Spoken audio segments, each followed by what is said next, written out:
When my father said a woman was good for nothing, he would look into my eyes as if he wanted to erase me from the world. I was only 7 years old when I understood that being born a girl in that house was a condemnation I would carry for my entire life. My name is Sarah Williams, and I'm 72 years old, known in Madison, Georgia as Architect Sarah.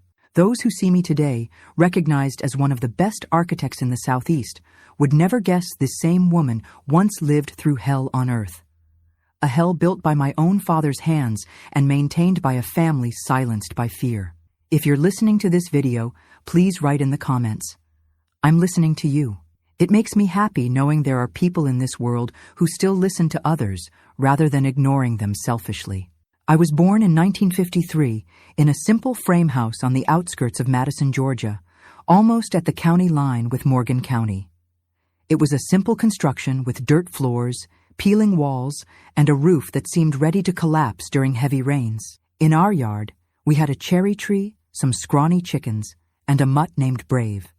The only creature in that house who looked at me with kindness. My father, Samuel Williams, was a construction worker.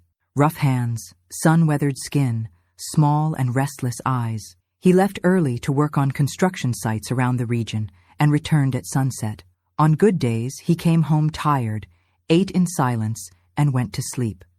On bad days, and those were the majority, he stopped at Joe's bar before coming home. I learned early to identify his footsteps. When they were firm and rhythmic, it meant he was sober, and perhaps that night would be peaceful. When they were dragged, stumbling, interspersed with loud laughter or grumbling, I knew a storm was coming. I'd run to my room, actually just a corner of the living room separated by a cotton curtain, and pretend to be asleep. Sometimes it worked, sometimes it didn't. Women are only good for 2 things in this life, he used to say, spitting the words along with the whiskey breath. And neither of them is thinking. My mother, Elizabeth, was his opposite. Small, thin, with delicate hands despite the heavy work. She spoke little, almost whispering, as if afraid her voice would take up too much space. She worked as a washerwoman, taking in laundry from families in town. She woke before sunrise, lit the wood stove, made coffee, and went to the river with bundles of clothes. I watched her wither a little each day, like a flower slowly wilting from lack of sun. Her eyes, which in the few old photographs seemed alive and bright, had become opaque, distant, as if she was always looking somewhere far beyond those walls. My brother, Robert, was 5 years older than me. When we were little, we played together. He made wooden cars for me, taught me to fly kites, defended me from other children who picked on me. But when he turned 12, something changed. He started following my father, imitating how he talked, how he sat, how he looked at women on the street. Boys need to learn to be men early, my father would say proudly, patting his head. And for me, just a look of contempt. And girls need to learn to serve.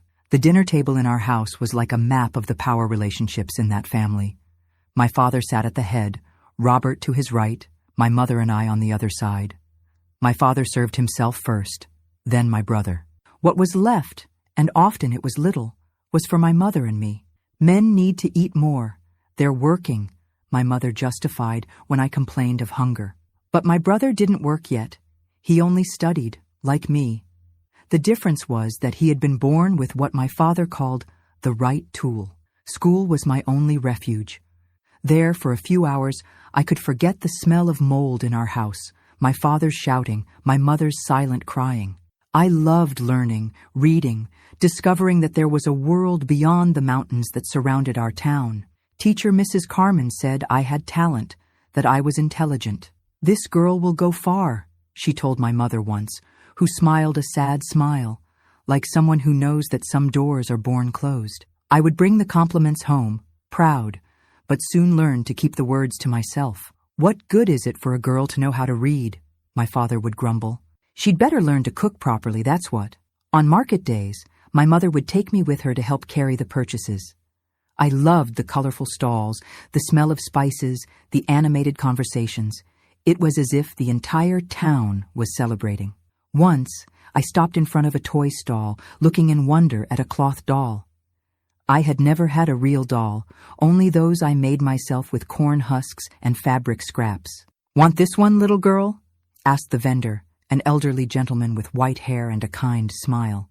Before I could answer, my mother pulled me by the arm. "We don't have money for that," she whispered.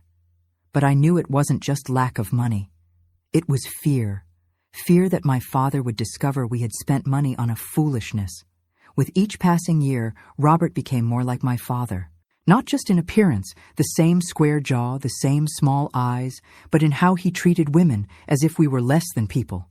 "Go fetch water for me," he would order, even though he was closer to the water jug than I was. And if I delayed, there came the slap on the head, just like the ones my father gave my mother. At school, teachers complained about his behavior. They said he was aggressive with the girls, disrespectful to the female teachers. When my mother told this to my father, the answer was always the same. "Leave the boy alone. He's learning to be a man." Oh, I get emotional telling you these things. Let me know in the comments where you're watching from, because I want to meet each brave person following this painful story. And if you're enjoying it, hit the like button and subscribe to the channel so you don't miss the next stories from American grandmothers. Each of us has a life that could fill a book. When I turned 10, I received a gift from my teacher, a new notebook. It was a simple hardcover green notebook, but to me it was the most precious object in the world. I hid it under the mattress and only wrote in it when I was absolutely certain no one would see me. I wrote stories, poems, drawings. I created worlds where girls could be whatever they wanted. Astronauts, doctors, teachers. Worlds where fathers hugged their daughters and said they were proud of them. Worlds where no one was afraid. One day, my father found the notebook. I don't know how. Maybe he searched through my belongings while I was at school. When I got home, he was in the living room with the notebook open in his rough hands. "What garbage is this?" he asked, waving the notebook in the air. "Wasting time on this instead of helping your mother?" I was paralyzed, unable to answer. I watched as he tore out the pages, one by one, and threw them into the fire of the wood stove.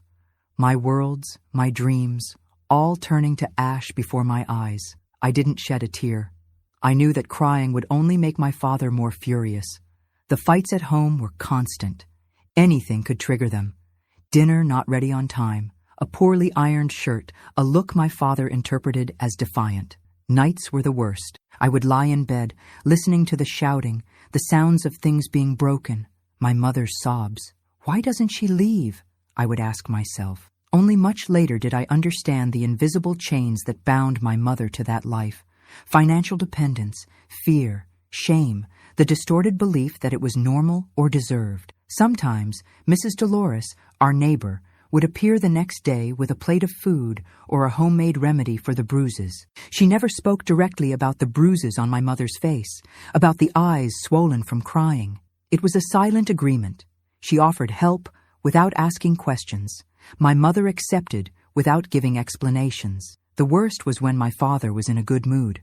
He seemed like another person. He would joke, bring small gifts, talk about plans for the future. In these moments, I saw my mother fill with hope, as if she believed he had finally changed. I knew better. The calm was just the harbinger of another storm. On Sundays, we went to church. My father transformed completely. He put on his best clothes, combed his hair carefully, smiled at acquaintances. "A blessed family," the church ladies would say, looking at the four of us sitting on the church bench. If they only knew what happened when we closed the door at home. When I turned 11, my body started to change. My mother quickly, shamefully, explained to me about women's things. She warned that I needed to be even more careful now, that I should dress decently, not draw attention. At the time, I didn't quite understand the reason for so much fear. Unfortunately, I would discover in the worst possible way. My childhood was this constant, walking in the shadows, trying to be invisible, trying not to provoke the wrath of my father or my brother, who each day became more a reflection of him. I lived in fear, in shame, with a constant knot in my throat. I dreamed of the day when I would be big enough to run away from that house, take my mother with me, start a new life. But before that day came, something happened that changed everything. Something so terrible that, even after 60 years, still makes me wake up in the middle of the night, sweating and with my heart racing. It was on a Wednesday, March 10th, 1965. I was 12 years old and woke up with a strong stomachache. That day, which began like so many others, would become the mark that would divide my life into before and after. A day I would carry forever in my memory, like a scar that never completely fades. The day everything changed. "I'm not going to school today, Mom. I have a really bad stomachache." That was the first thing I said that Wednesday morning, March 10th, 1965, when my mother came to my corner to wake me up. I had spent the entire night tossing and turning in bed with cramps that felt like stab wounds. On Sunday, I had eaten cornbread at our neighbor Mrs. Dolores's house, and I think the dough was spoiled because my stomach had been upset all night. My mother placed her hand on my forehead, concerned. "You don't have a fever, honey. Are you sure you can't go?" In her eyes, I saw the fear. She knew what it meant for me to miss school, especially on a day when my father hadn't left for work. That week, the construction site where he was working had stopped due to lack of materials, and he was at home, more irritable than usual for not earning his daily wage. "I can't get up, Mom. My stomach hurts too much," I insisted, holding my abdomen and curling up. I really wasn't pretending. The pain was real, so strong it made me nauseous. My mother sighed, resigned. "All right, I'll leave some mint tea ready before I go to work. Stay in bed and drink it when it cools down a bit." She had to go. The laundry wouldn't wait, and if she missed work, she could lose her customers. In those days, there was no such thing as a doctor's note for a domestic worker, especially a washerwoman who worked independently. My mother left at 6 in the morning, as always, with that expression of someone going to battle, not to work. I stayed in bed, wrapped in the thin blanket, listening to the sounds of the house. My brother Robert was also home that day. He also complained of a stomachache at breakfast. He probably had eaten the same cornbread as I did at Mrs. Dolores's house. He was 17 at the time and already worked with my father on some construction sites. But since they didn't have work that week, he was on forced leave. I heard when my father got up, around 8 in the morning. His heavy footsteps down the hallway always gave me a chill in my stomach. I closed my eyes and pretended to sleep when he stopped at the entrance to my corner. He stood there, still for a few seconds that seemed like an eternity. Then he muttered something and went to the kitchen. The smell of strong coffee reached me, along with the sound of the chair scraping on the cement floor. He must have been sitting at the table, drinking coffee and reading the old newspaper that a neighbor always gave him. My father didn't know how to read properly, but he liked looking at the photos and pretending he understood the news. I don't know how much time passed until I heard his voice calling my brother. "Robert, come here." The voice was harsh, as always, but didn't seem irritated. Yet, I heard my brother's footsteps, lighter than my father's, but already with that firmness of someone transforming into a man. "What is it, Dad? Weren't you supposed to work with me today at Mr. Manuel's construction site?" "Yes, Dad, but I have a terrible stomachache. I think it was the cornbread we ate yesterday at Mrs. Dolores's house." Silence. I could almost feel my father chewing his words before releasing them. He hated when something was out of his control, when we didn't follow exactly what he had planned. "And your sister? She didn't go to school today either?" "I don't think so, Dad. She was complaining about the same pain." More silence. Then, the sound of the chair scraping again, louder this time. His footsteps coming toward my corner.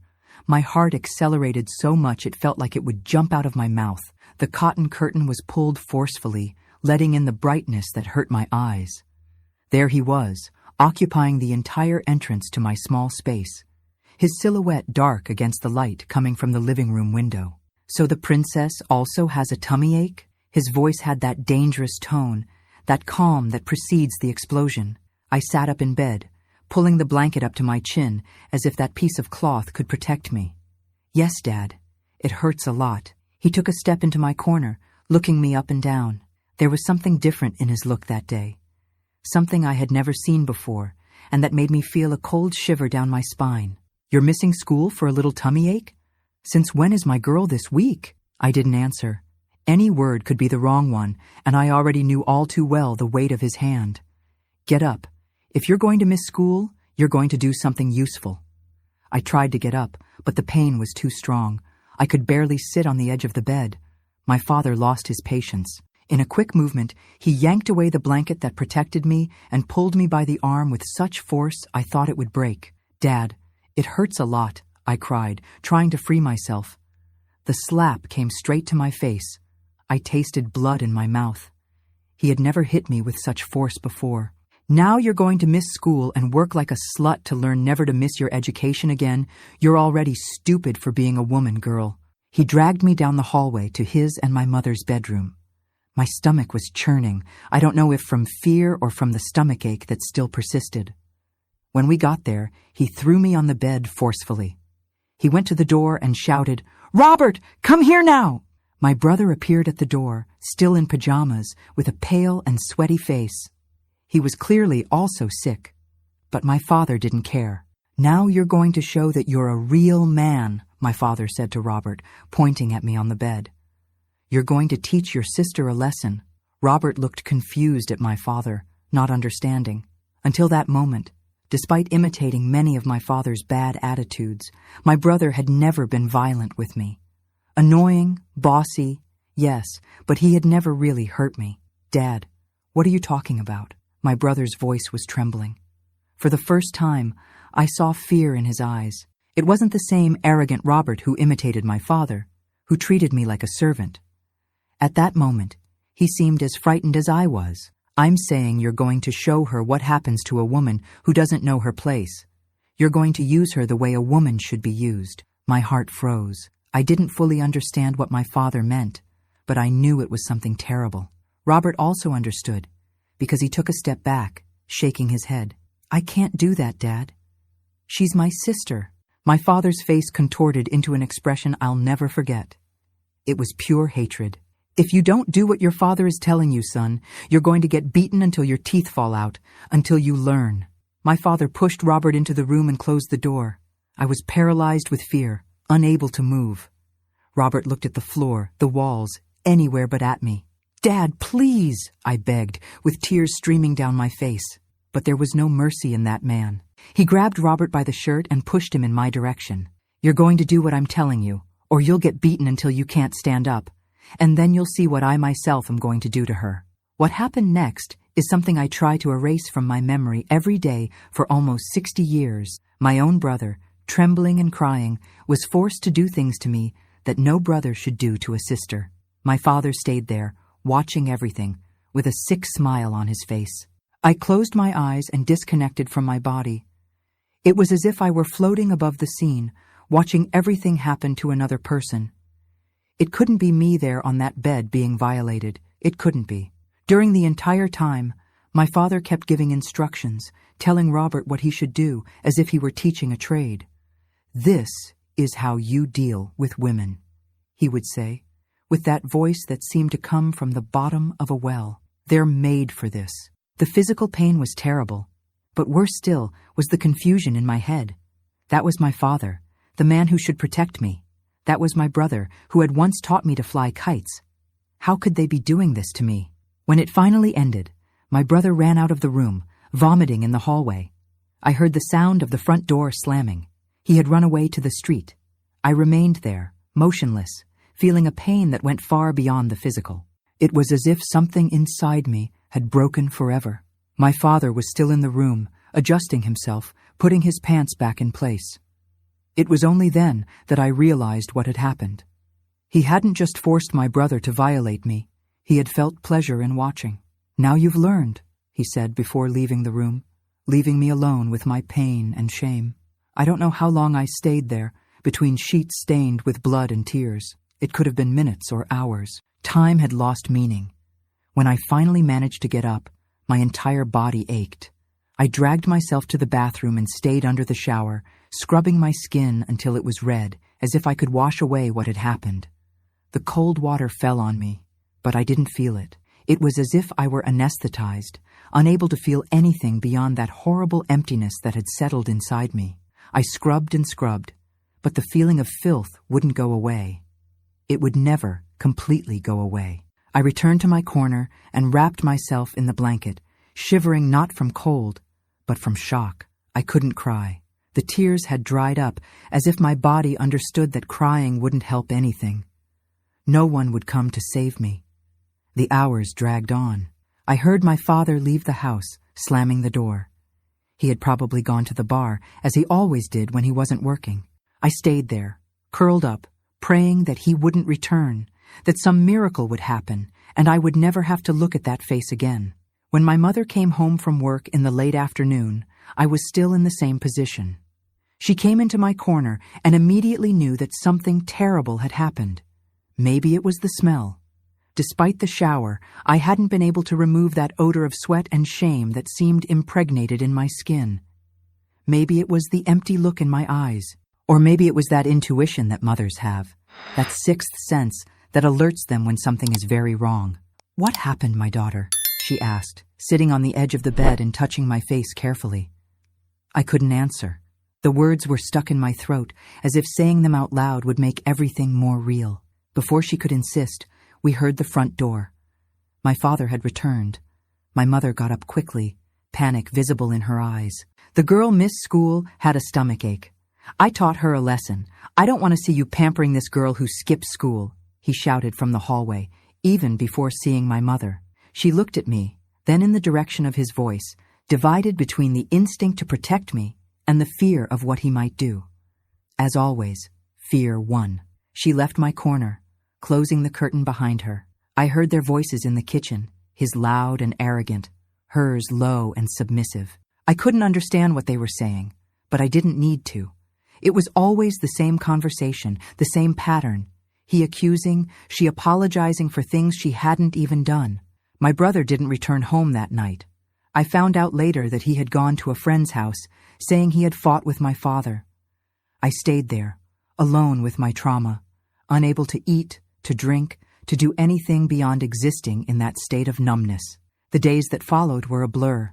I didn't go to school for the rest of the week. My mother told the teacher I had a strong virus. It wasn't a lie. I was constantly vomiting, my body rejecting the memory of what had happened. When my brother finally returned, 3 days later, he couldn't look at me. He would pass by my corner as if I were invisible, avoiding being in the same room as me. In the rare moments when our gazes crossed, I saw in him a mixture of shame, guilt, and something else. Perhaps anger at himself, perhaps anger at me for being the living reminder of what he had been forced to do. As for my father, he acted as if nothing had happened. He continued his usual routine, work, bar, fights. Sometimes he would catch my brother looking at him with a mixture of fear and hatred and would say, "What's up, son?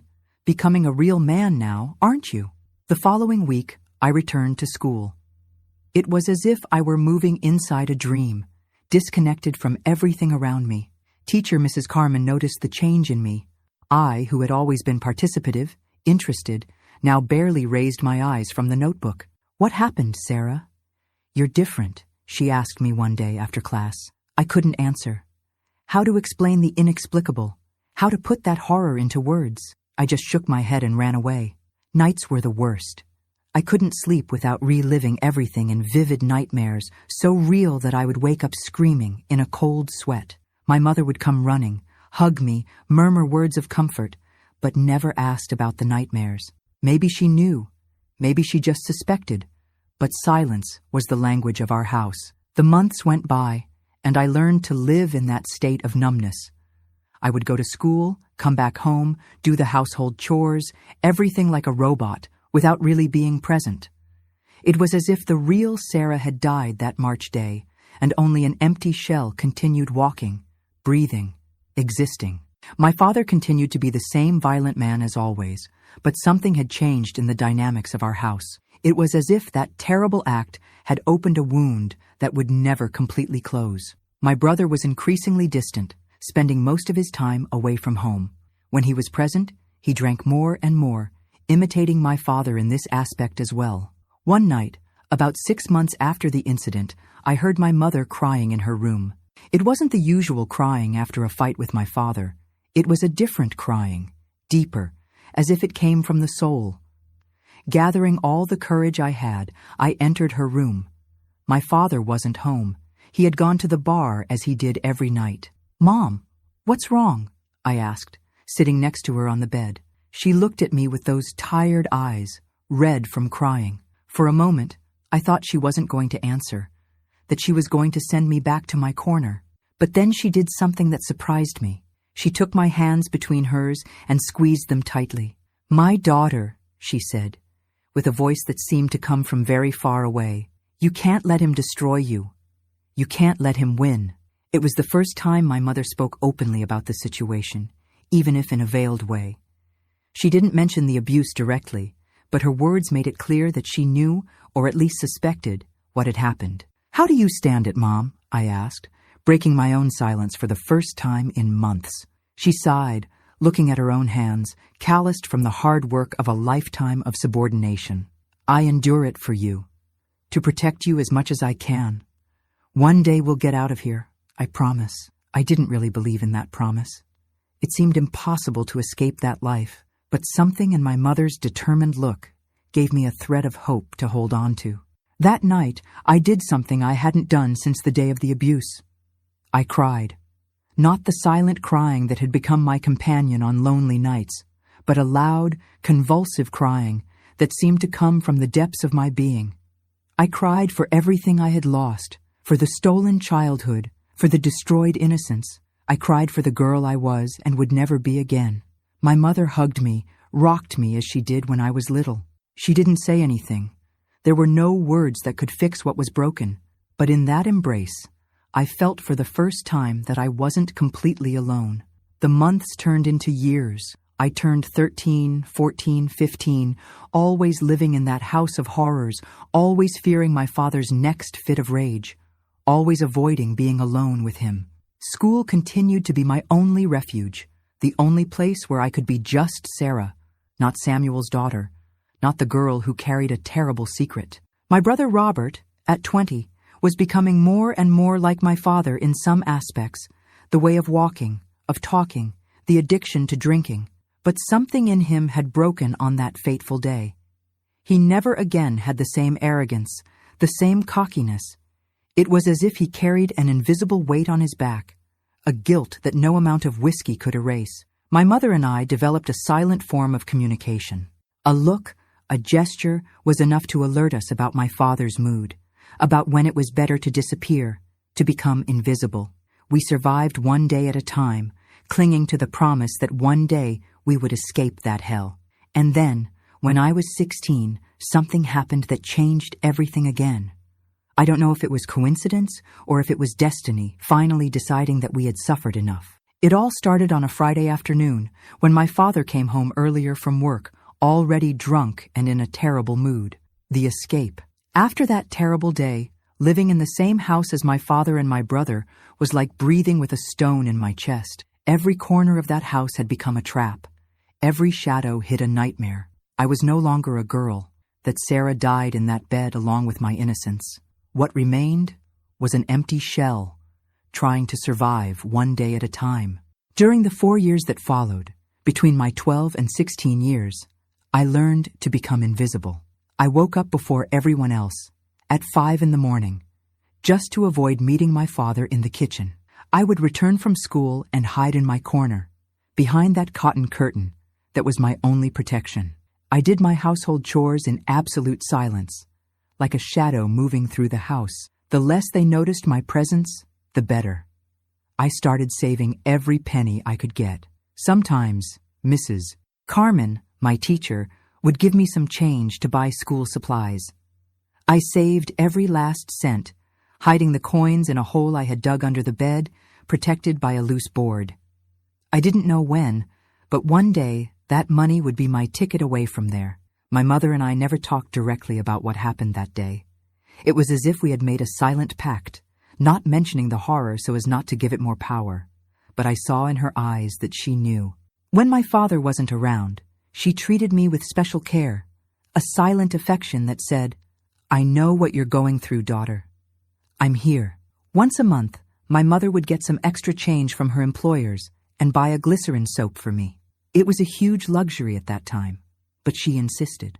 "It's good for the skin," she would say, but I knew what it really meant. It was her way of saying that I wasn't dirty, that what had happened hadn't stained me forever. My brother Robert sank into drinking after that day. At 18, he was already known in the town bars as Samuel's son, always involved in fights, always with that lost look of someone carrying too heavy a burden. He avoided being alone with me at all costs. If I entered the living room, he would leave. If we were at the table, he would barely raise his eyes from his plate. One night, almost a year after the incident, Robert came home so drunk he could barely stand. My father wasn't there. He had gone to visit a friend in another town and would only return the next day. Robert collapsed in the kitchen chair where I was finishing washing the dinner dishes. For a moment, we stayed there, in an uncomfortable silence, the first time we were alone since that day. "I'm sorry," he suddenly muttered, his voice thick with whiskey. "I'm sorry, Sarah." I didn't answer. What could I say? Those apologies didn't erase what had happened, didn't heal the wounds that were still bleeding inside me. I should have been beaten to death, but I shouldn't have done that, he continued, now with tears streaming down his face. I can't look at myself in the mirror. I can't sleep without seeing, without remembering. He hid his face in his hands and began to sob, a grown man's crying that seemed like that of a lost boy. For a brief moment, I felt sorry for him. He had also been a victim of my father in a way, but the pity soon gave way to anger. Pity didn't erase what he had done to me. "Robert, go to sleep," was all I managed to say, before retreating to my corner, leaving him there with his guilt and his whiskey. The next morning, he was gone. We found out later that he had enlisted in the army and been sent to a base in Atlanta. Part of me felt relief at not having to see him every day, at not having to relive that memory every time our gazes crossed. Another part resented that he could escape, while I remained trapped in that house with my father. My father pretended to be sad when he learned that Robert had left, but I saw the gleam of satisfaction in his eyes. Now it was just him, the man of the house, with 2 women completely under his control. Without Robert around, he got even worse, as if he no longer had anyone to impress, no one to teach how to be a man. The years of 1966 and 1967 were the hardest. My father lost his job at the construction company where he had worked for years. He drank so much that he started missing work until the foreman lost his patience. After that, he only got occasional odd jobs, which meant he had much more time at home. Too much time. The money, which was already little, became even scarcer. My mother had to work more hours, wash more clothes, to compensate for what my father no longer brought in. I also started to help, doing cleaning in family homes on Saturdays. All the money I earned I gave to my mother, who used it to buy food. But there was always a little bit left that she secretly gave back to me. "Save it, daughter. One day you'll need it." At school, I continued to stand out, despite everything. Studying was my only escape, the only way to travel far from that reality.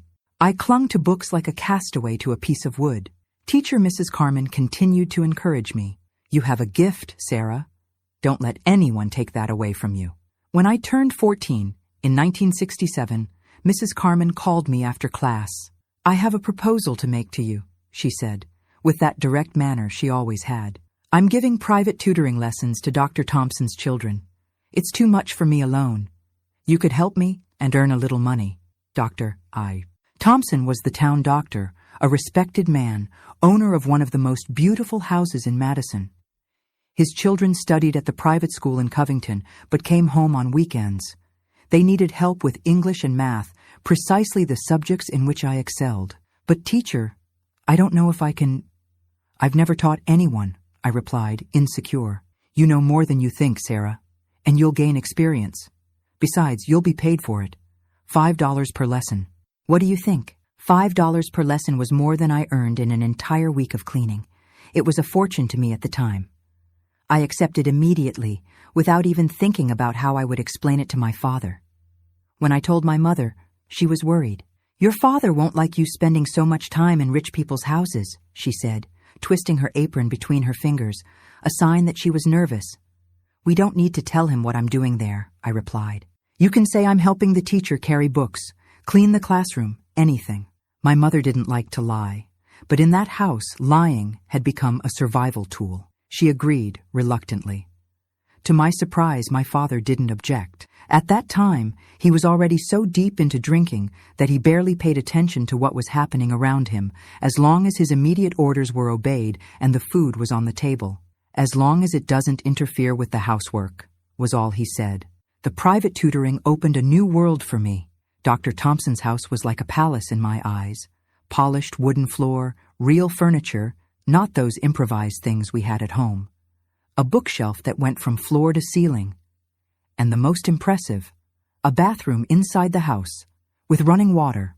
I started giving lessons to the two youngest children, Elizabeth, who was 9, and Thomas, who was 11. They were well-educated children, but a bit spoiled, as was to be expected from a doctor's children.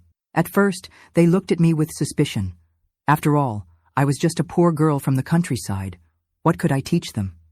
But soon, I gained their trust with my patience and my knowledge. Dr. Thompson's wife, Mrs. Catherine, always treated me with respect. She offered coffee with cake when I arrived, asked about my studies, lent me books from the family library. It was a treatment I had never received from an adult besides my teacher. One day, after about 3 months of giving lessons, Mrs. Catherine called me for a private conversation. "Sarah, I've noticed how intelligent and dedicated you are. My husband and I talked, and we would like to offer you an opportunity. We know the principal of Covington Academy, where our children study. They have a scholarship program for underprivileged students with good academic performance. We would like to recommend you." I was speechless. Covington Academy was one of the best schools in the region, attended only by the children of the most affluent families. I had never dreamed of studying in a place like that. But how would I get to Covington every day? I asked, thinking of the distance of almost 30 kilometers between the cities. "There's a school bus that passes through Madison picking up students," she explained. "It's part of the scholarship." "Of course.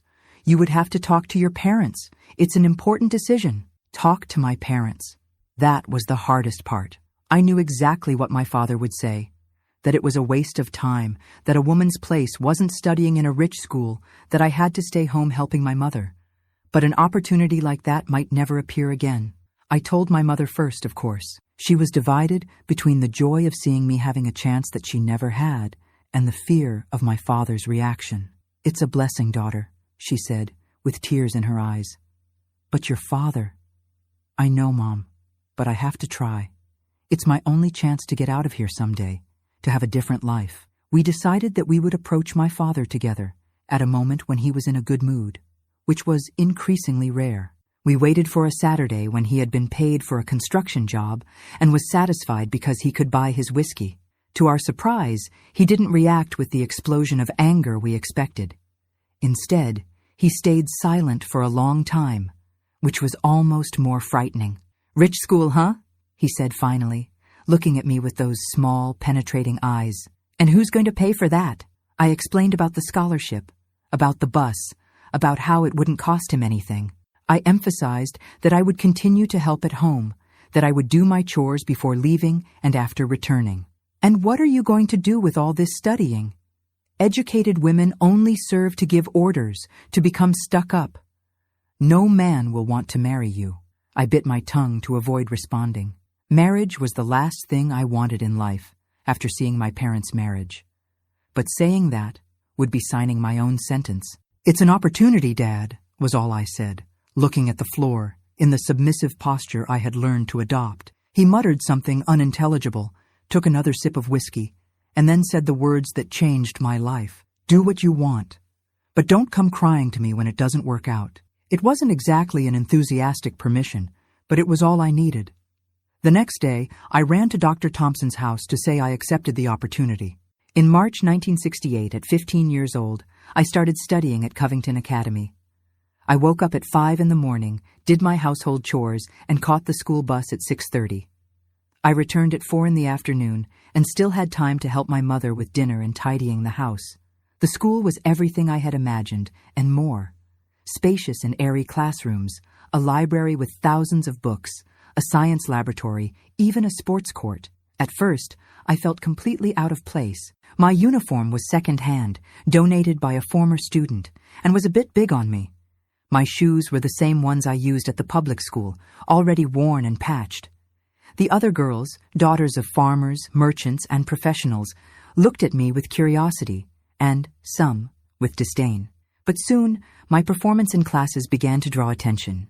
The teachers noticed how I absorbed each new piece of information, how I participated in discussions, how my essays and assignments were always among the best. I began to earn the respect of my colleagues, if not their friendship. Studying at Covington Academy opened horizons I didn't even know existed. I learned about art, literature, sciences, world history, things I would never have learned at the small public school in Madison.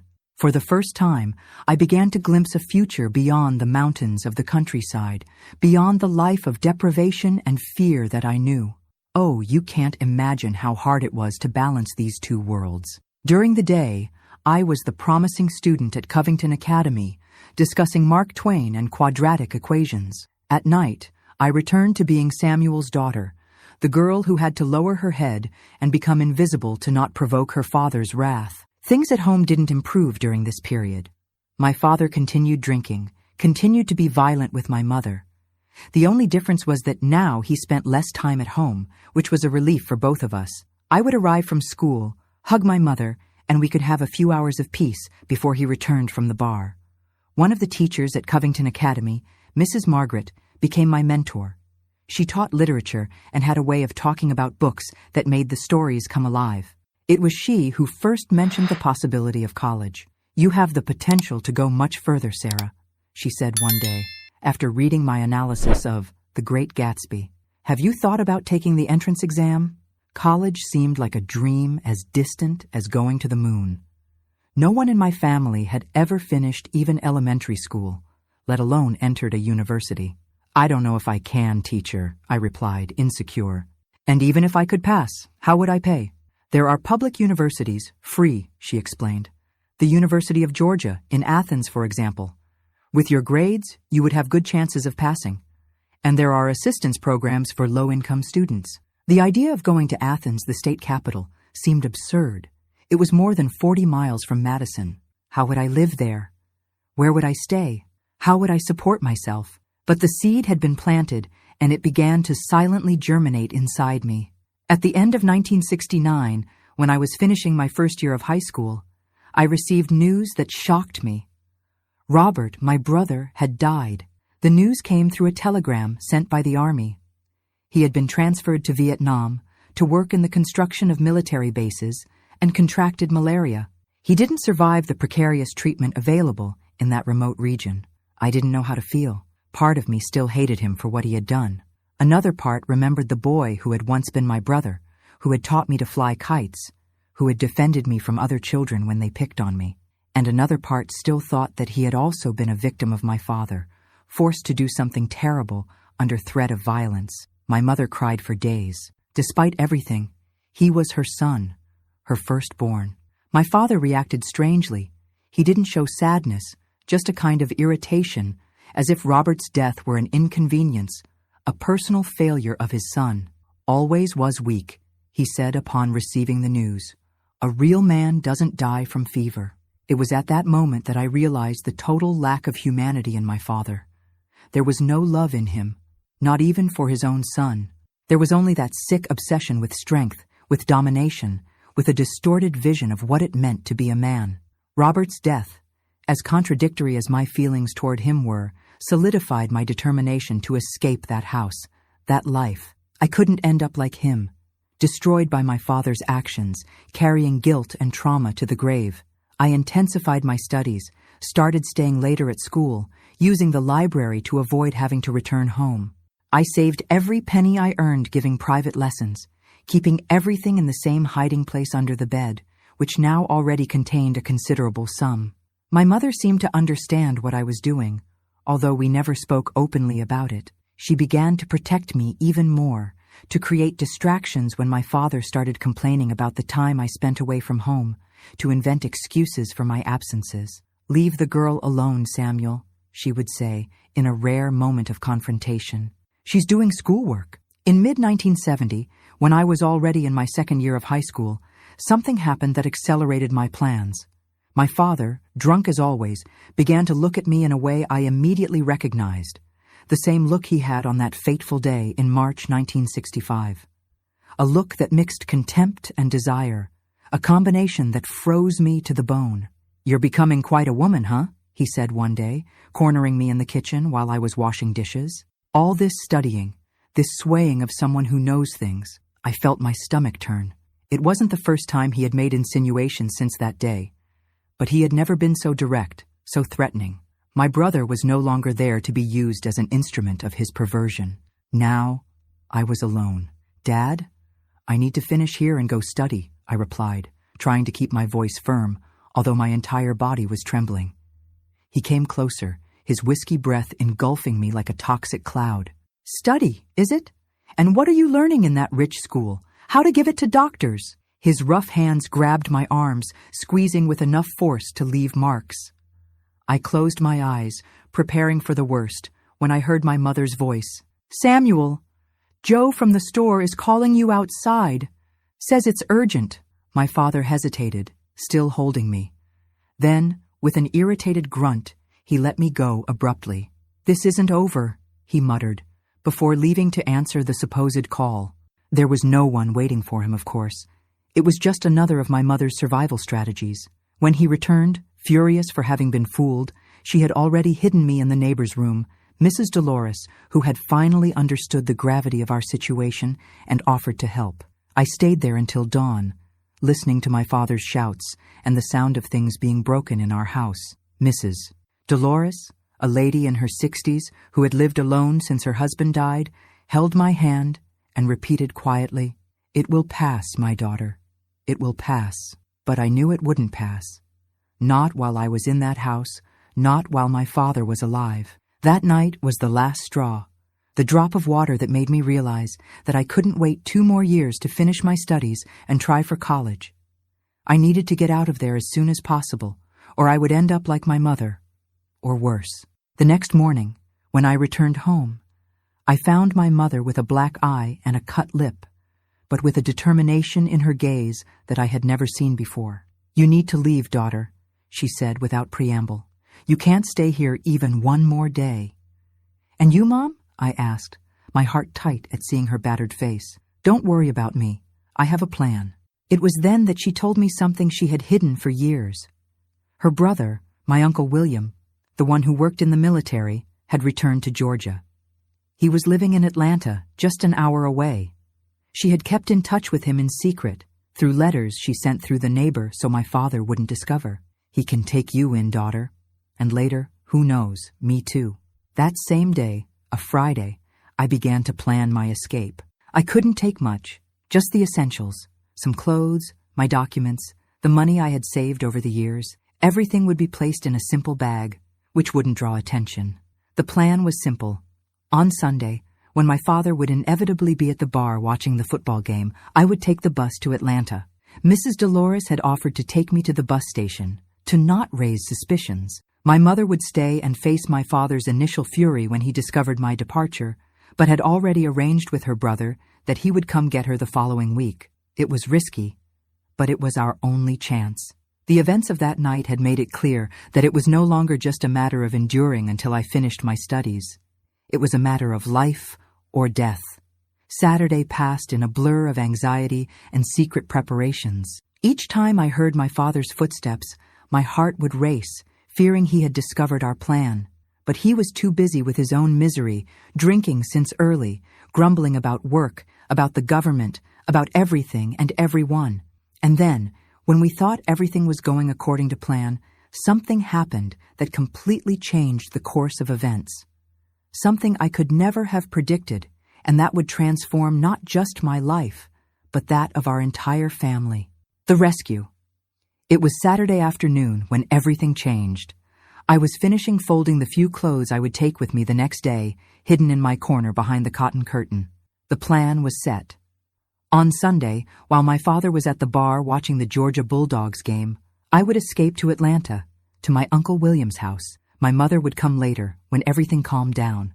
I heard the noise of the front door slamming hard and froze. My father had left earlier for the bar. He shouldn't be returning so early.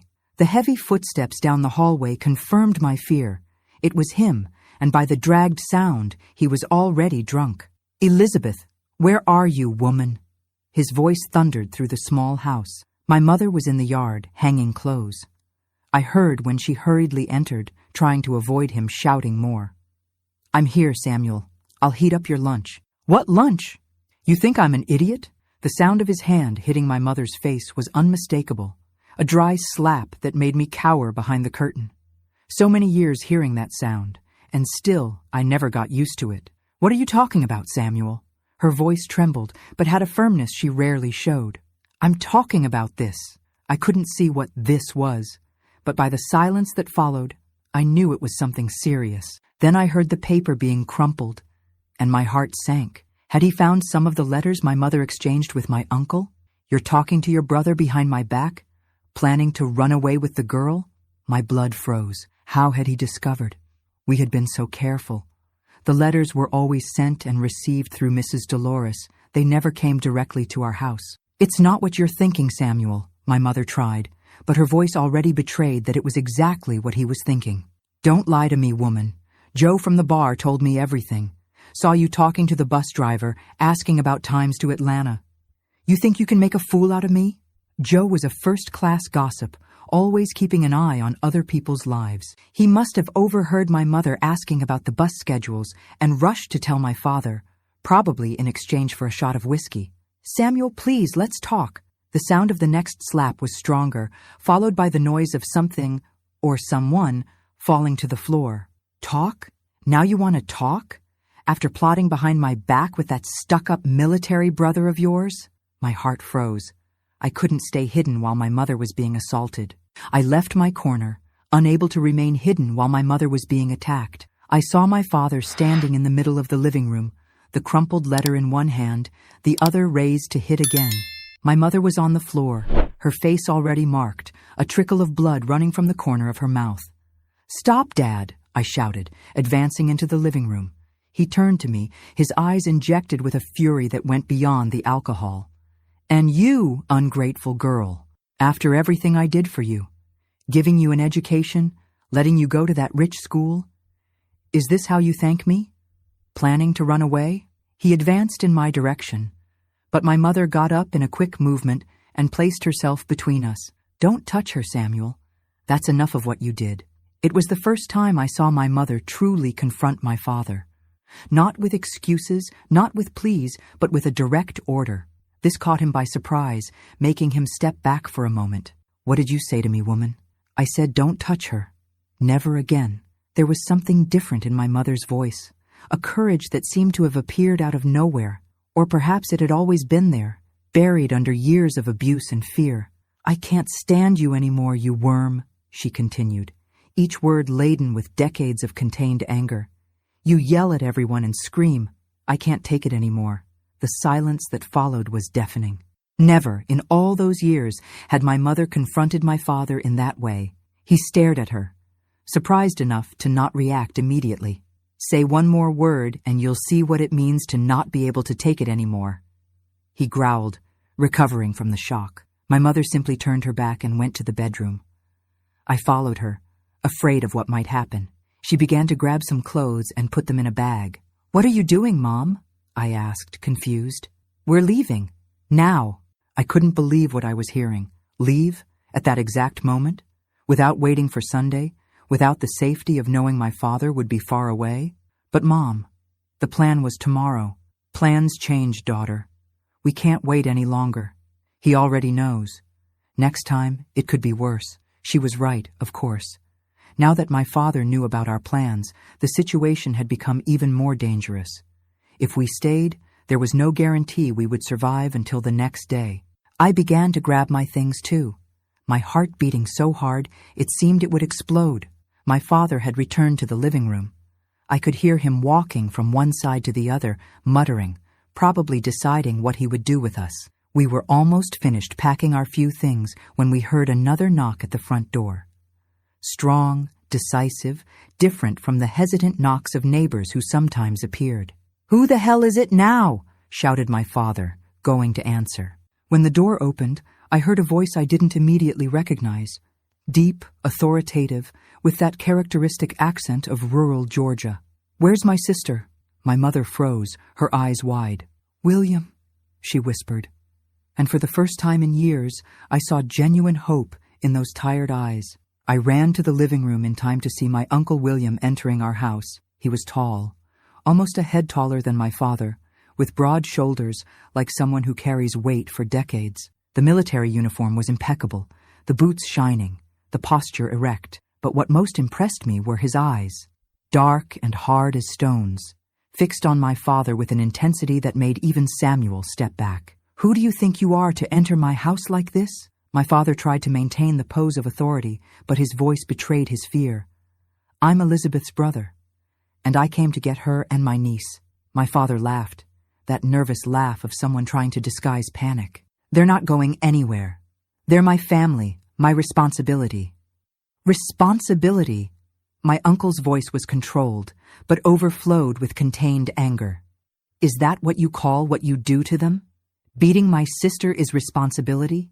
What you did to your own daughter is responsibility." My heart stopped. How did he know? Had my mother told him in the letters? Or was it just a supposition based on the other abuses he already knew about? "I don't know what you're talking about," my father tried to evade, but the sweat was already running down his forehead, despite the day not being particularly hot. "I know everything, Samuel. Absolutely everything." My uncle took a step forward, and my father automatically stepped back. It was like watching a lion cornering its prey. "Elizabeth, get your things and the girls. You're coming with me now." My mother appeared at the bedroom door, holding the 2 bags we had prepared. Her face still had the marks of the recent blows, which only made my uncle's expression harden even more. "They're not going anywhere," shouted my father, advancing in my mother's direction. That was his biggest mistake. Before he could take 2 steps, my uncle grabbed him by the collar of his shirt with one hand and delivered a punch with the other. The sound was dry, the impact so strong that my father fell backwards, hitting against the wall. "That's for every mark you left on my sister," said my uncle, his voice cold as ice. My father tried to get up, his nose gushing blood, but my uncle wasn't finished. He grabbed him again, this time by the few hairs he still had, and dragged him to the center of the living room. "And this," he said, delivering another blow that made my father stagger, "is for what you did to my niece." I had never seen my father so small, so pathetic. The man who for so many years had been the center of my terror, the monster of my nightmares, was now reduced to a drunken mess, bleeding on the floor of our living room. "Let's go," ordered my uncle, turning to us. "The car is outside." My mother hesitated, looking at my father lying on the floor. For a terrible moment, I thought she was going to change her mind, that those years of conditioning were stronger than her desire for freedom. "And Robert?" she asked, her voice almost inaudible. My uncle frowned, confused. "Robert? Your son?" "He doesn't know, Mom," I murmured. "Robert died almost a year ago." The news caught my uncle by surprise. He closed his eyes for a moment, as if absorbing the impact. "I'm sorry, Elizabeth, I didn't know." My mother just nodded, her eyes full of unshed tears. Then, with a determination I had never seen in her, she walked to the table, took a piece of paper and a pencil, and wrote something quickly. "It's for him," she said, folding the paper and leaving it on the table. "If he ever wants to know where we are." I knew she was talking about Robert, as if he were still alive, as if he could return one day. It was her way of saying goodbye, perhaps, of finally accepting that he wouldn't return. We left the house without looking back, my uncle carrying our bags, a hand firmly supported on my mother's back, guiding her. The sun of the afternoon hit our faces when we crossed the threshold, so bright that I had to blink several times to get used to it. On the street, a military jeep was parked, the engine still running. At the wheel, a young soldier observed us with curiosity, but had the good sense not to ask questions when my uncle helped us into the vehicle. "To Atlanta, Smith," ordered my uncle, and the young soldier nodded, putting the jeep in gear. As we moved away, I looked through the back window at the house that had been my prison for 16 years. It was small, decaying, with moisture stains on the walls and broken tiles on the roof. How could something so insignificant have contained so much terror, so much suffering?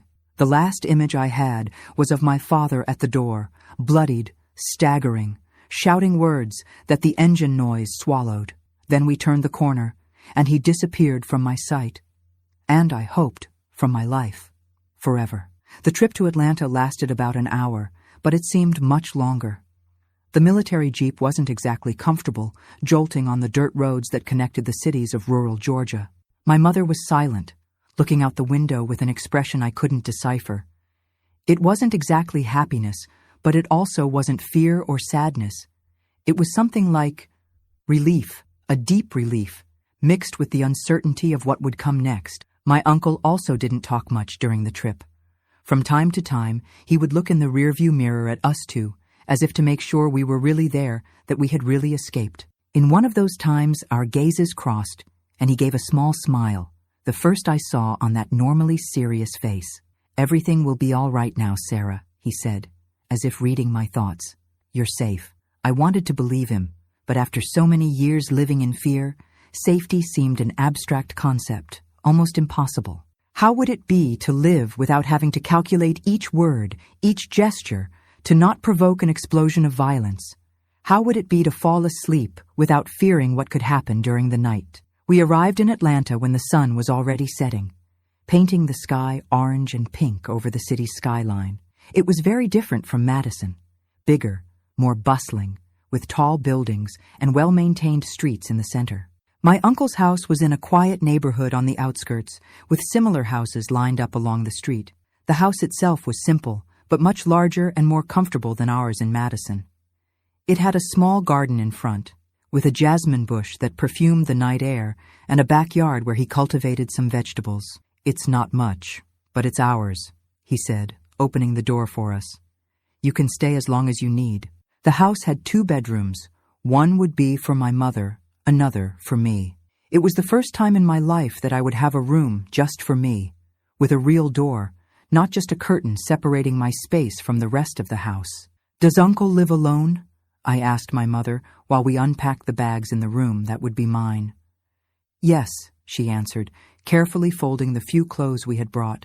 "His wife died a few years ago. Cancer. They didn't have children." I felt a pang of sadness for my uncle, this man I barely knew, but who had risked everything to save us, losing his wife, and now opening his house for us, without hesitation. The first days in my uncle's house were strange, like learning to breathe again after almost drowning. I would wake up startled in the middle of the night, thinking I was still in that dark room in Madison, waiting for my father's heavy footsteps in the hallway. It would take a few seconds to locate myself, to remember that I was safe, that nightmare had ended. My mother was also different. Gradually, I saw the shadows leave her eyes, the constant worry lines on her forehead soften. She smiled more, spoke louder, without that constant fear of bothering, of drawing too much attention. A week after our arrival, my uncle called us for a serious conversation in the living room. He sat in his worn leather armchair, which was his usual place, us two on the sofa in front. "We need to talk about your future," he began, direct as always. "Elizabeth, do you have any idea what you want to do now?" My mother seemed surprised by the question. For so long her life had been just surviving, day after day, that thinking about the future seemed a luxury she couldn't afford. "I don't know, William," she admitted, twisting the apron between her fingers, a nervous habit she still hadn't lost. "I can look for work as a washerwoman here, maybe. It's what I know how to do." My uncle shook his head. "You don't need to worry about money for now, sis. I have enough for the 3 of us, and you've already worked hard enough in life." He turned to me. "And you, Sarah? Want to continue studying?" "More than anything in the world," I replied without hesitating. He smiled, seeming satisfied with my answer. "There's a good school nearby, North Atlanta High. It's not as renowned as Covington Academy, but it's respectable. We can see if they accept your transfer to finish high school." The idea of continuing to study, of not having to abandon my dream of going to college one day, filled me with a joy I hadn't felt in a long time. "Thank you, Uncle." "Really, no need to thank me," he replied, his face softening. "You're my family. I should have come to get you a long time ago." I saw the guilt in his eyes, and understood that he was recriminating himself for not having acted before, for not having saved us years ago. "The important thing is that you came when we needed most," said my mother, extending her hand to touch her brother's arm. "I'll never be able to thank you enough." In the days that followed, we began to build a new routine. My uncle was right. North Atlanta High accepted my transfer without problems, especially after seeing my exceptional grades from Covington Academy. I started attending classes the very next week. It was strange being in a new school, with new colleagues, at such a turbulent moment in my life. But in a way, it was good to have something to focus on beyond the trauma I had lived. Studies had always been my refuge, and now it was no different. My mother, in turn, flourished in ways I never imagined possible. Free from my father's yoke, she revealed talents and interests she had kept hidden for years. We discovered that she had a gift for cooking, not just the simple food we made at home, but elaborate dishes, delicate desserts, naturally fermented breads. "Where did you learn to cook like this, Mom?" I asked one day, after tasting a peach cobbler that melted in the mouth, perfect in every bite. "With my grandmother when I was a girl," she replied, her eyes shining with memories of a time before my father, before the pain.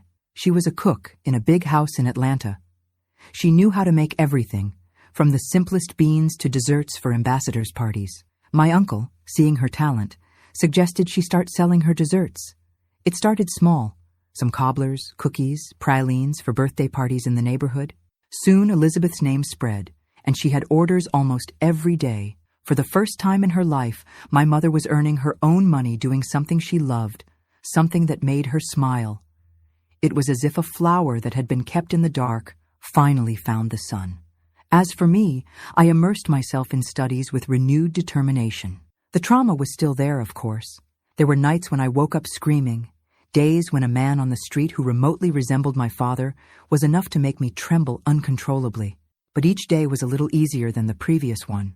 At North Atlanta High, I found understanding teachers and some colleagues who became friends. One in particular, Jennifer, daughter of the pharmacist in the neighborhood, approached me despite my initial reserve. She was intelligent, funny, and seemed not to care about my obscure past, about my reluctance to talk about my family. "Everyone has ghosts, Sarah," she said one day when we were studying in the library. "Some are just noisier than others." With Jennifer, I learned to laugh again, to make plans, to dream of a future that before seemed impossible. It was she who first told me about Georgia State University in Atlanta and its renowned School of Architecture. "You draw so well, and you're great at math," she argued. "It would be perfect for you." Architecture, the idea of creating spaces, of transforming environments, of building something beautiful and functional at the same time, fascinated me immediately. Perhaps it was a way of redesigning my own life, of building something solid and beautiful from the ruins of my past. The months turned into years. I finished high school at North Atlanta High with the best grades in the class. My mother now had a small dessert business with a loyal and growing clientele. My uncle, approaching retirement from the military, talked about buying a small farm on the outskirts of Atlanta where he could raise chickens and cultivate a larger garden. We never had news of my father again. Sometimes I wondered if he was still alive, if he still lived in that decaying house in Madison, if he still drank until he fell every night. But these questions came with less frequency each year that passed. He was becoming a distant character, almost mythical, from a horror story that I had survived. In 1972, at 19 years old, I took the entrance exam for architecture at Georgia State University. The exam was difficult, with thousands of candidates competing for few spots. I studied like never before, practically living in the public library in the months preceding the test. The day the result came out was one of the most exciting of my life. Jennifer and I went together to Atlanta to see the lists of approved candidates posted on the university's bulletin boards. The bus trip seemed to last an eternity, our hands sweating with nervousness. When we finally arrived and made our way through the crowd of anxious young people, my heart seemed like it would explode. And there it was, in the middle of the architecture list. Sarah Williams. I screamed, jumped, hugged Jennifer with such force I almost knocked her down. She had also been approved, in pharmacy, following in her father's footsteps. At that moment, all the suffering, all the struggle seemed worth it. I had made it. The poor girl from the countryside, daughter of a washerwoman who grew up in a house of terror, was now a university student. I returned to Atlanta that same day, barely able to wait to give the news to my mother and my uncle. When I arrived home, they were already waiting for me in the living room, as nervous as I was. "I passed," I announced as soon as I crossed the door. "I'm at GSU." My mother's hug was so strong, so full of pride, that it made me cry. My uncle, always so contained, had tears in his eyes when he hugged me next. "Your grandmother would be so proud," said my mother, holding my face between her hands. So proud. It was the first time she mentioned my grandmother, her mother, who had died even before I was born.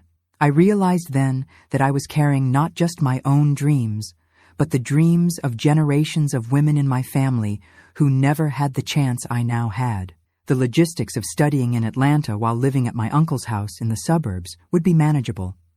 The city had a decent public transportation system, and the campus was accessible by bus from our neighborhood.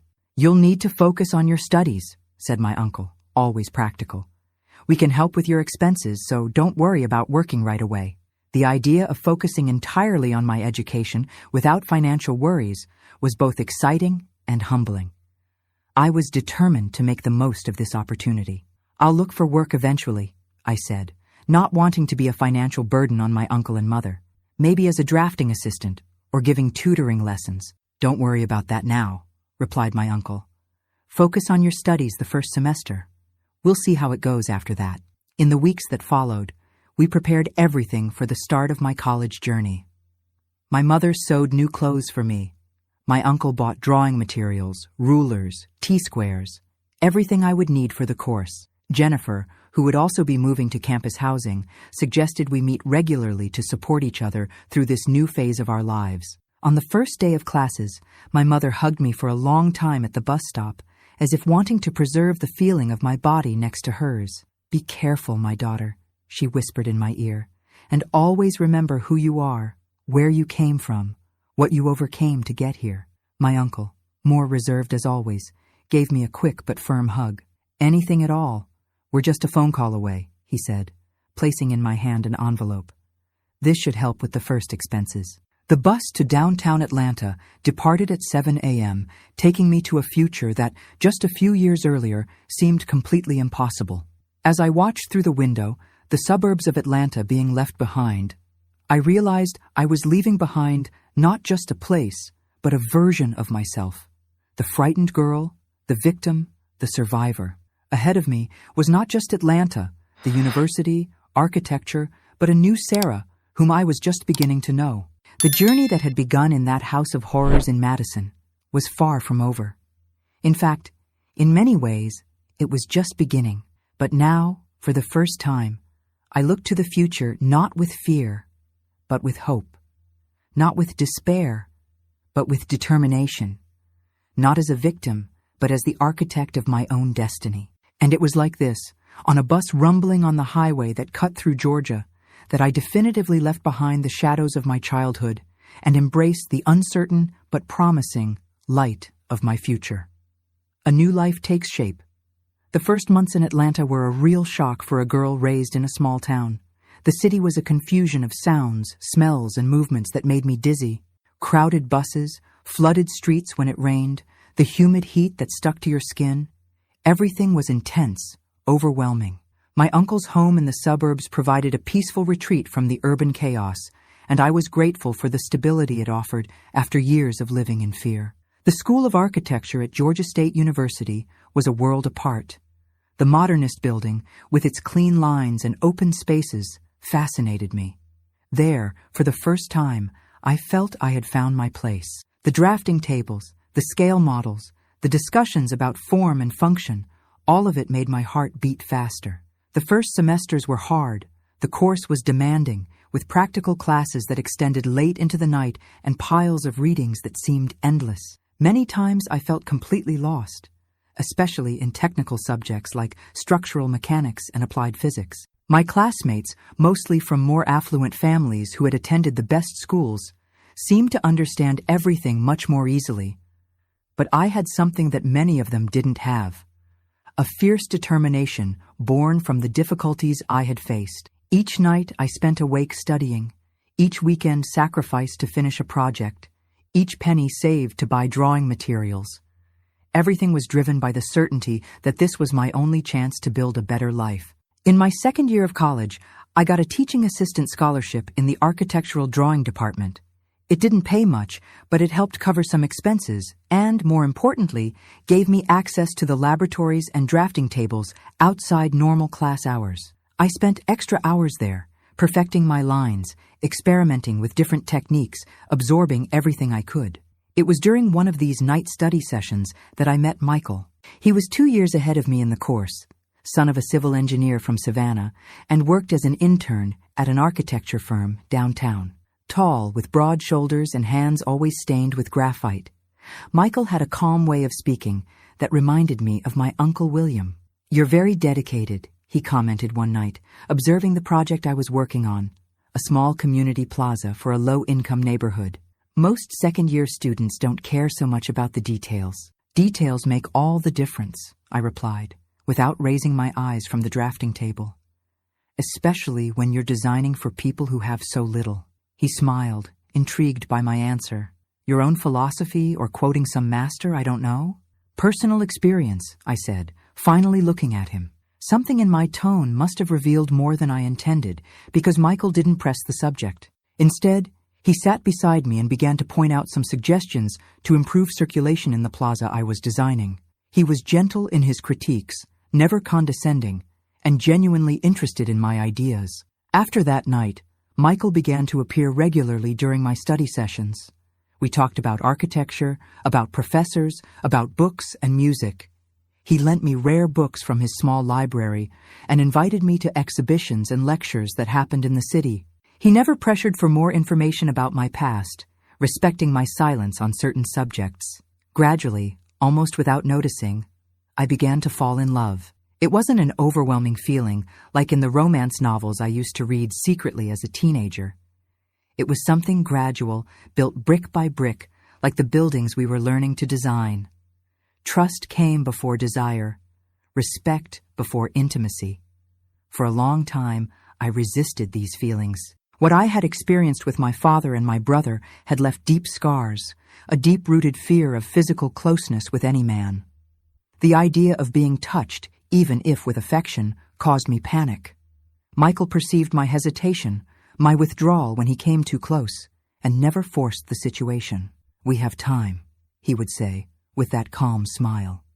All good architecture requires patience. It was only in my 3rd year of college, almost a year after we met, that I finally told Michael about my past. We were sitting on a bench in Piedmont Park after a long walk through the historic center of the city.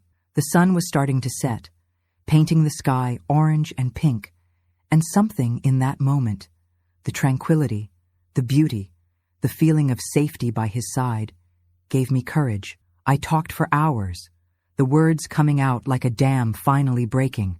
I told him about the house in Madison, about my father and his alcoholism, about the constant terror in which we lived. I told him about that terrible day in March 1965, about the abuse, about the years of silence that followed. I told him about the rescue, about my mother and my uncle, about how I had arrived there. Michael listened to everything without interrupting, without judging, without that expression of pity I so feared.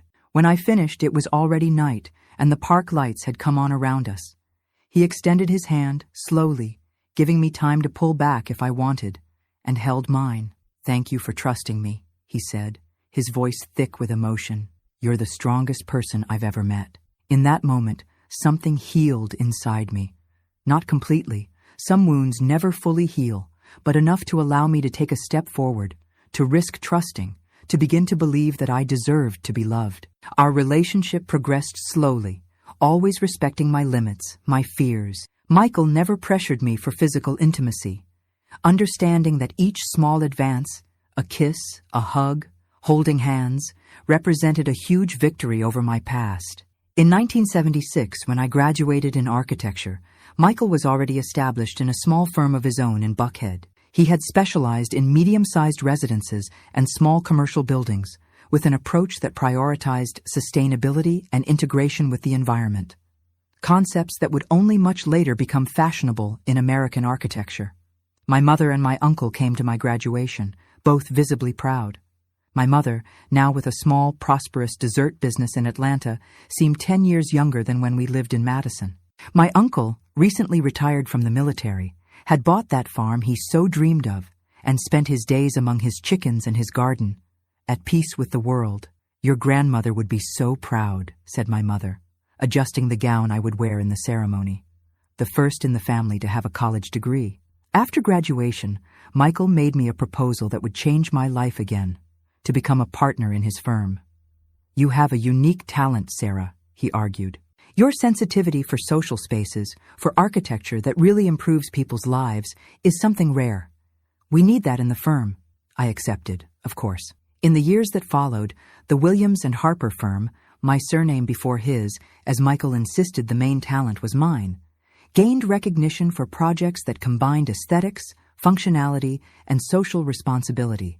We specialized in schools, community centers, and affordable housing that maximized small spaces without sacrificing quality of life. In 1978, Michael proposed to me. It was on an ordinary night after a long day of work while we shared a pizza in our office living room. There was no bent knee, no diamond ring, no grand words, just the simple, direct question made with that calmness that so captivated me about him. I want to build a life with you, Sarah. A home, a family, a future. Will you marry me? I said yes without hesitating. At 25, I had finally reached a point where I could look to the future without fear, where I could imagine a shared life without the ghost of my past overshadowing everything. We married in a simple ceremony in the small chapel on my uncle's farm outside Atlanta.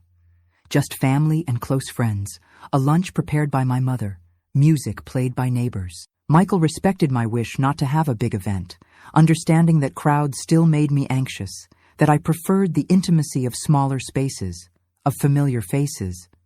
Our house, designed by both of us, of course, was on a wooded lot in Buckhead, close enough to downtown to feel the urban pulse, but far enough to avoid the bustle.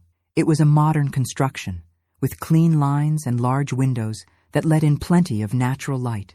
We had a small attached studio where we worked when we weren't at the main office, and an internal garden where we cultivated native plants from the southeast. In 1980, our first daughter, Emma, was born, named for the light she brought to our lives. 3 years later came Thomas, named in honor of my brother, a way to give new meaning to that name, to give it a new beginning, a new story. Motherhood brought challenges I didn't expect. There were days when the constant physical contact required by a baby overwhelmed me, when crying brought me memories of screams from the past. Michael noticed when I was at my limit and took over childcare, giving me space to breathe, to recompose myself. With time, I learned to separate these reactions from my present, to understand that they were echoes of a trauma, not reflections of my capacity as a mother. I learned to ask for help when I needed it, to not punish myself for moments of weakness, to celebrate small daily victories. As my children grew, the firm also prospered. We won national awards for our sustainable school projects and were invited to lecture at universities throughout the Southeast. Whenever possible, I included in my lectures a message about the importance of social architecture, about how well-designed spaces can transform lives, especially for people in vulnerable situations. In 1989, at 36, I founded the Houses of Light Project, a nonprofit initiative that offered free technical advice for low-income families who built their own homes in Atlanta's peripheries. Volunteer architects and students helped these families optimize spaces, improve ventilation and lighting conditions, and ensure structural safety with the limited resources they had available. The project reconnected me with my origins, with the girl who once lived in a small and suffocating house in rural Georgia.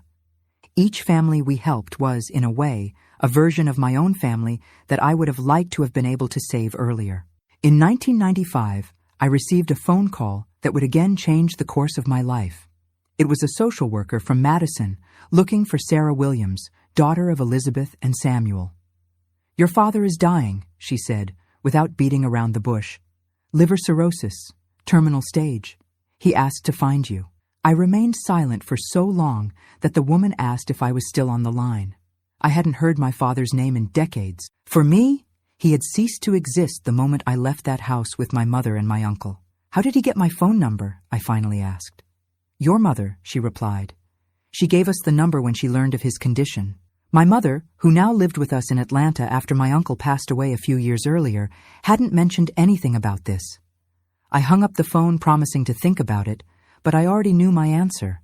That night, after the children were in bed, I talked with my mother and Michael about the phone call. My mother admitted she had given my contact to the social worker. "I didn't want to disturb you with this, daughter," she explained, "but I thought you should have the choice to go or not." Michael, as always, supported whatever decision I made.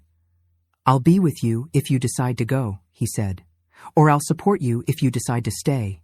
I spent the entire night awake, reliving memories I thought I had buried long ago. By morning, I had my answer. "I'm not going," I told Michael when he woke up. He had decades to seek forgiveness, to change, to try to repair the harm he did. "I won't give him the comfort of a deathbed reconciliation."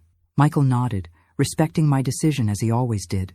My mother also understood, although she decided to go herself, not for forgiveness or reconciliation, but to definitively close that chapter of her life. She returned from Madison 2 days later, her face serene, as if she had deposited a heavy burden she had carried for decades. "He was unrecognizable," she told me, "so fragile, so diminished. He asked for forgiveness, cried like a child, said he never forgave himself for what he did to us two, for what he did to Robert." "Did you forgive him?" I asked, genuinely curious. She reflected for a moment before answering. "I don't know if forgiveness is the right word. Let's say that I let go. I let go of the anger, the fear, the hatred. Not for him, but for me." Samuel died a week later. I didn't go to the funeral, nor did I feel remorse for it. Some wounds are too deep to be healed by a late apology. The years passed. My children grew up, graduated, followed their own paths. Emma as a doctor, Thomas as a literature professor. Michael and I continued working together, although we reduced the pace as age advanced. The Houses of Light project expanded to other cities in the Southeast, helping thousands of families over the years. My mother lived with us until her peaceful death at 82 in 2006. Her last years were full of joy, surrounded by the grandchildren she adored, making her desserts for special occasions, telling stories of her childhood before Samuel, stories she had never shared when we were younger. Today, at 72, I look back and see a life built from the ashes of a past that tried to destroy me. I see a career dedicated to creating spaces of safety and beauty for others. I see a family founded on respect and true love.